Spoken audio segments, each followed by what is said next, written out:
నీళ్ళు నిధులు నియామకాలు కావాలి అనే ఒక కాన్సెప్ట్తో బయటికి వచ్చి పోరాడి రాష్ట్రం సాధించడం అంటే చాలా చిన్న విషయం కాదు అది. ఒక అది కూడా షార్ట్ టైంలో ఒక రాష్ట్రము.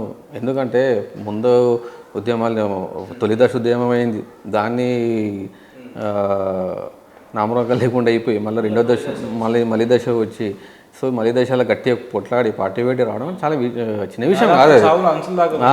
చాలా చిన్న విషయం కాదు. సో అవే నాకు మేజర్ థింగ్స్. సో జాయిన్ అయినా మంచి పార్టీలో జాయిన్ అయినా ఉన్న కలకాలం ఇళ్ళనే ఉండాలి. కష్టమో నష్టమో ఉంటాయి, మీరు అన్నట్టు కష్టాలు ఉంటాయి, నష్టాలు ఉంటాయి, ఇబ్బందులు ఉంటాయి, అన్నీ ఓర్చుకుంటూ ఉండాలి ఇళ్ళనే అని ఉండడం జరిగింది.